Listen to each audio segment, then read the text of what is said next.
people like moshed and circle pitted every night. And like, we're not a mosh band, and people have literally never circle pitted to us. So it was strange to see a reaction like that.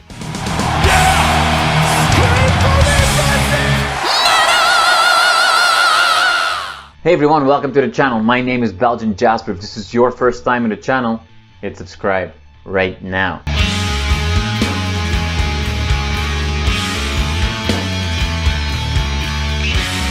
Jesse, Noise Rock's favorite sociopath is back. Something like that. Something like that. Something like that. Hey, real quick, last time we spoke was obviously when NULL came out, and then there were so many plans for tours and shows, and you guys have done a lot of that. And you mentioned at that time, you know, I just hope that all these shows will give me the fun of playing back. Did you get that back? No. Oh. Although that being said, I think the way we've crafted the sets in the last year, it's a lot less stressful than it has been in the past. Okay. And I do. It's going to be interesting again going on tour this fall because I had hip surgery in May. Oh, so wow. I've spent the whole summer just recovering and trying to get stronger, and I'm not supposed to be like sport ready until January, but we're going on tour anyway. So I'm learning I'm going to have to dial it back even a little bit from what I feel is like a natural inclination for what I do when I'm playing music. So, because I don't want to undo all the good that I've done in the past like 3 months trying to get to a better situation with my stupid hip. And I've also just been having problems with my neck and it causing migraines, and I've been doing a whole bunch of physio for that. So I want to try and figure out a way to do this thing without hurting myself. And it's funny because like you kind of take that for granted when you're in your 20s and even 30s. Right. Like, I'll thrash around. Who gives a shit? I want it to look like it sounds, right? And then you're like, it didn't take that long. Late 30s, and I'm now I'm turning 42 this fall and just falling apart.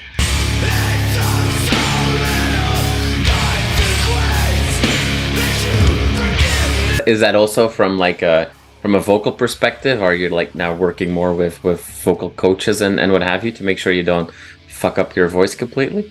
You'd think I would, but I'm not. So a lesson learned in one part is not a lesson learned across the board. Good, got it. Yeah, well, I mean, I did some vocal coach lessons like 8 years ago. Mm-hmm. Honestly, the thing I've found through even just the last year, I've locked back into drinking tea while we play. Okay. And also, like, I cannot have alcohol at all when we're on tour because it will affect my voice. Yeah. But if I don't have alcohol and drink this tea all the time, I'm actually probably better than I've ever been. So it's these little things that you learn, like, I guess I can't do that anymore, which, not that I ever really abused it, but like touring was always a fun excuse to try like local craft beers as we go from place to place. And now I just can't do that, which, I mean, it's not the end of the world. I'm also with age getting to the point where I can't have more than a drink without getting a headache. So Right. Whatever. Right. This is just the new way life is. Unfortunately, I just keep going. Now that you mentioned the tour, because I mean, I do see the Gildan boxes behind you, which I assume are T-shirts for the upcoming tours that you will be taking with you. You're heading to Europe for the fall, and you've got some really nice venues lined up for that tour. So, despite a body that is tearing apart or falling apart, you are still, I assume, looking forward to this. I know that in Belgium you play in Liège or Luck and in the Botanique in Brussels. Like, those are some really cool spots.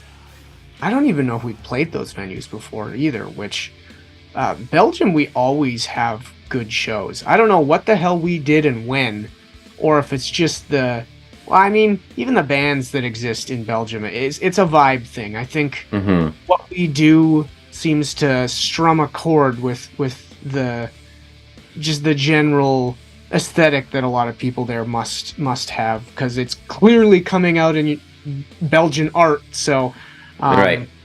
But yeah, we've since I think the first time ever playing in Brussels, we've had great shows there, and like it's one of those things where you don't really feel like you deserve it, especially the first time, because like who the hell are you? The first time you're here, why is this so good? But Right. yeah, it's those will be very fun. This will be a very interesting tour in general, because I've always felt like we could do better in Europe. And it was part of the reason we worked with Season of Mist in the first place, and I don't really know if it helped us a lot, unfortunately. But I also, because we haven't been back shy of playing Roadburn Fest this past April, I don't know how the scene is post-pandemic. And that was one thing we were definitely nervous about coming out of the pandemic, because like there was all the talk of some people may never come back to going to shows, and who knows what the face of live music will be like. And at least our experience over here in North America, and specifically in America, who's notoriously one of the hardest markets to crack, had the best shows we've ever had. So I don't want to be too hopefully optimistic about this European tour, because I know historically, like, the US is a bigger market for us anyway, but maybe this could be the best Euro tour we've ever had. I don't know.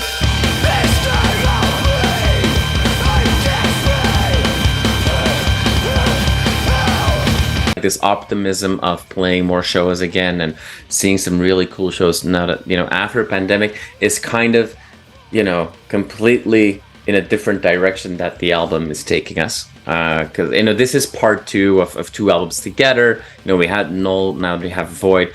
Null very much just tells the story of the actual being locked down in the pandemic, and now you're dealing more with the aftermath of that, and all the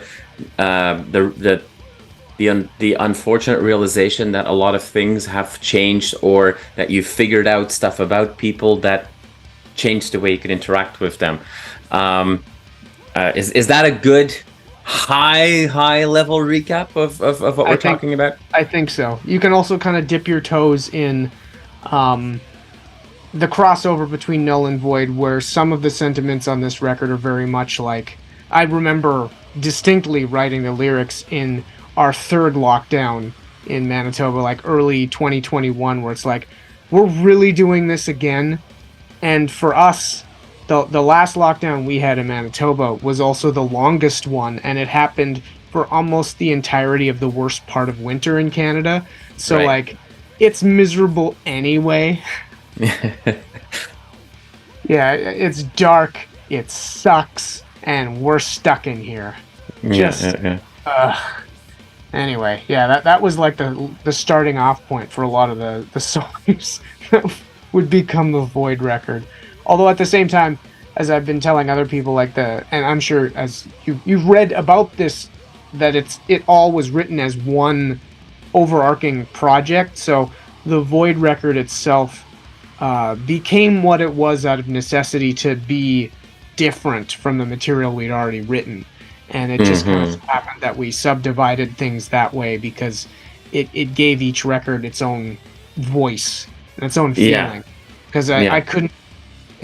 Putting out two records that would have had the same vibe.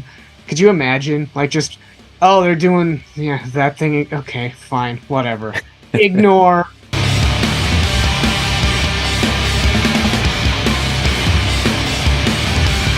They feel very similar and yet so different, right? Because the previous record was almost like an unfiltered anger and pain took the front, and now it feels like it's more sadness, or should I say disappointment, comes out.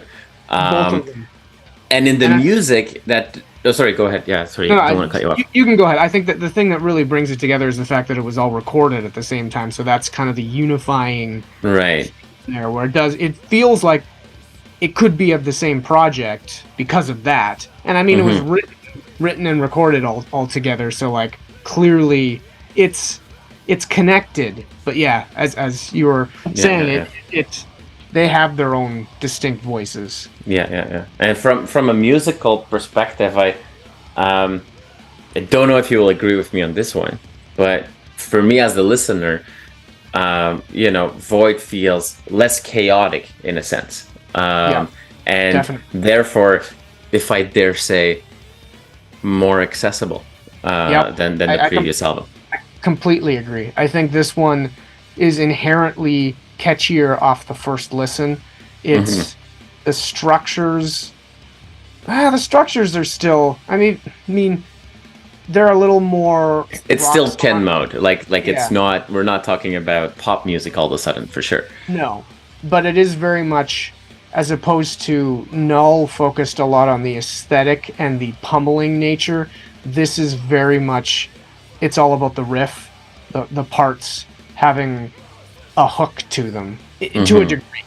And that was what made it different from all the material we'd written on Null. It had to fit that space, and the space that was missing was kind of a little bit riffier, a little bit sadder. We've had elements of this kind of post-punk, progressive, like almost prog rock styled, sad, riffy rock since probably like the first record, but this is probably the most we've leaned into it.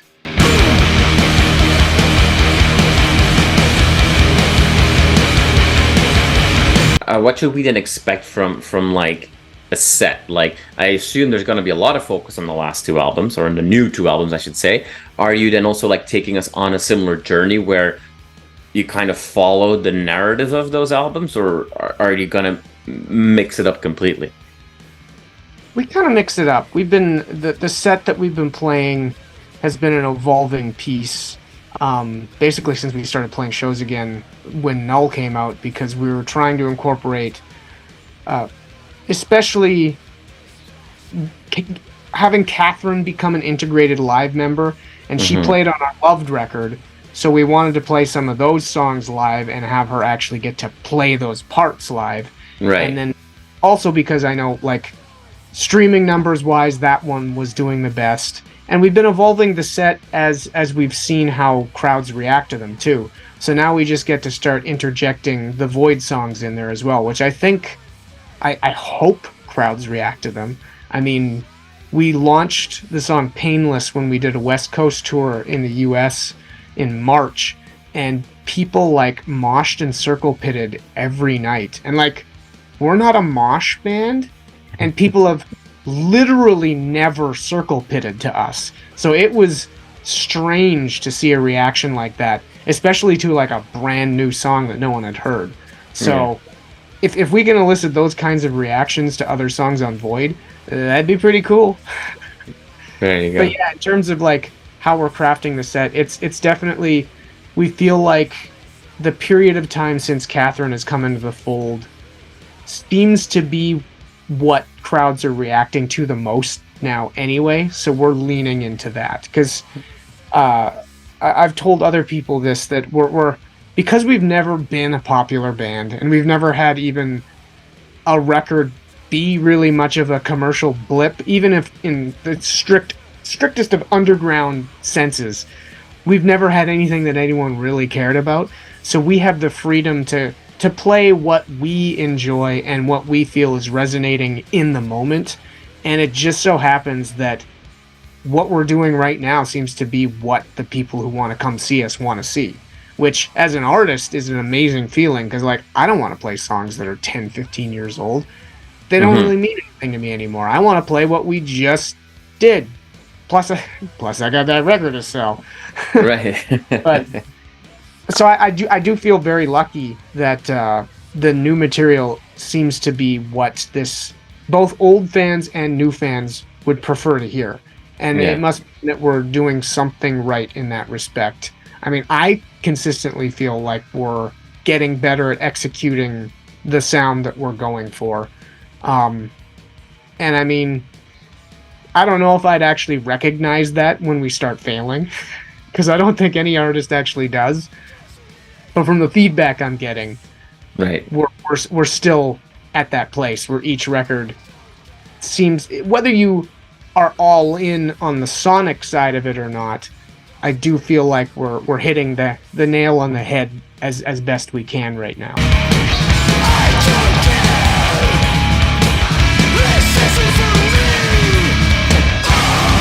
You shared with me last time that we spoke that one of the ways that this whole feeling behind this record, this feeling of like, well, I now know things about other people, because everybody all of a sudden, you know, you were black or white, you believed something or you didn't believe something, you were supporting something or you didn't support something, and there were very clear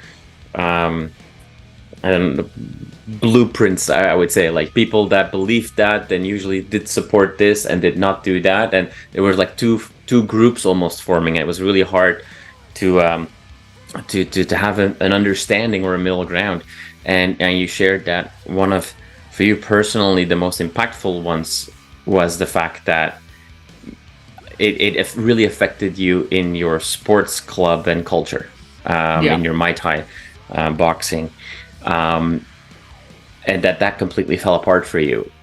Has that, I mean, I know that you're obviously recovering as well, so I don't assume that you're in the ring every day right now, but with a new hip.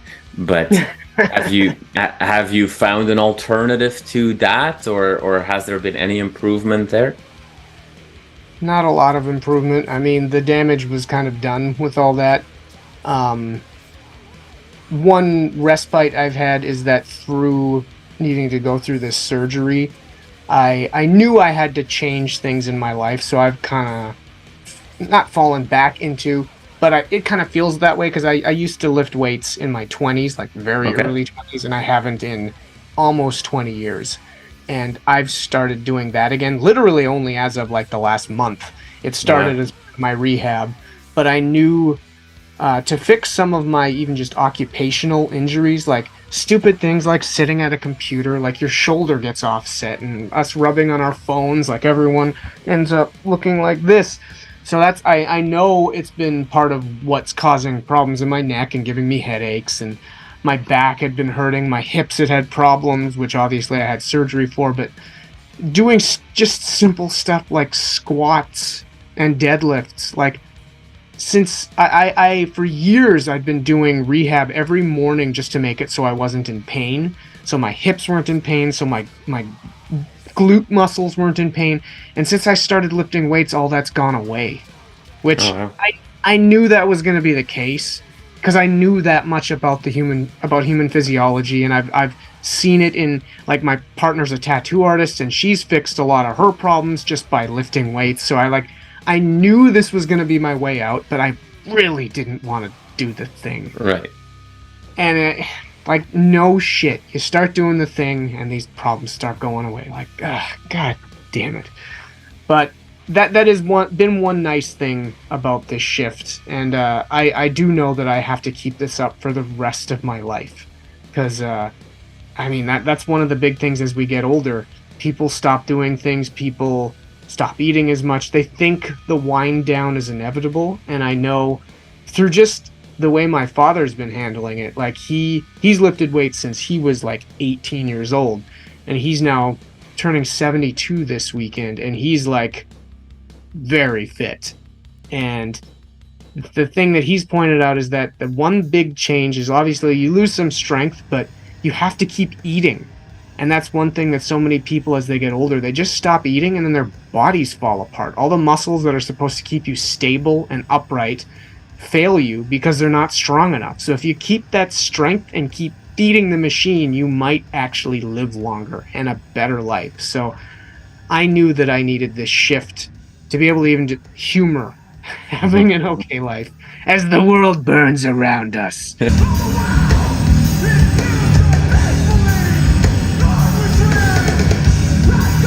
If we turn this into a metaphor for the band, like what keeps fueling the machine there, is it the interaction with the crowds that you will be doing on tour? Is it people reacting personally to the material you put out? What fuels Ken Mode? What makes that upright and strong, as you say? I think that's a multi-pronged reasoning. Getting feedback and meeting people on tour is certainly a part of it, because as I think I hadn't really had the chance to talk about that with the last record cycle because we hadn't played any shows yet. But that was, especially coming out of the pandemic, something that ended up being very important to me in reconnecting with this community, and acknowledging and recognizing that it hadn't gone batshit crazy. Like a lot of different people you've come across over that period of time, a lot of the people involved in this world of music were experiencing the exact same thing as you were and were shaking their heads in disbelief in the exact same way. So it's been really cool getting to meet back up, both with the people who've been friends of ours for a long time and also making a lot of new friends with a lot of the new bands that are out there, and a lot of the younger people who are now coming to shows like this as a direct result of what they went through in the pandemic. And that is one thing I've noted. Like, there is a new generation of people who appreciate this music, and they are very enthusiastic.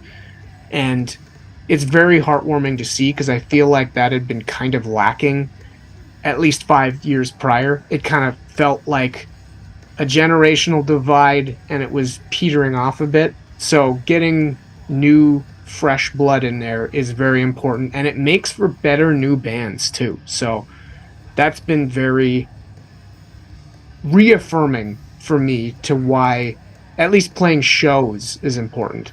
But from an artistic standpoint, being able to express ourselves and create art that matters to us will always be the most important part of this.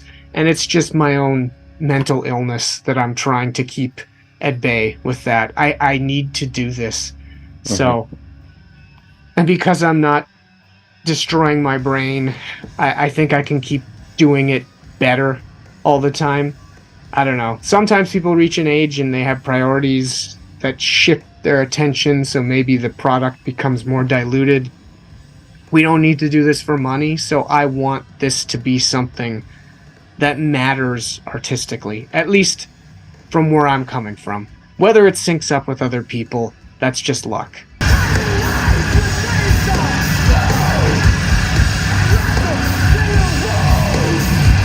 We end this conversation with several minutes filled with positivity and just a smile on both our faces.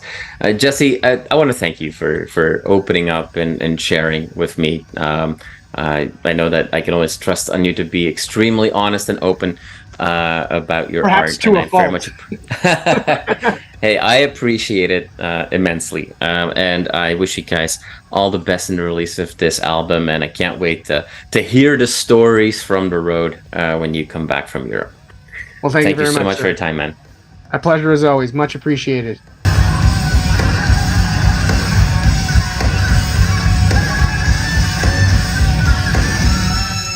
You are awesome for watching this video. Click right here to see more content like it and subscribe to the channel.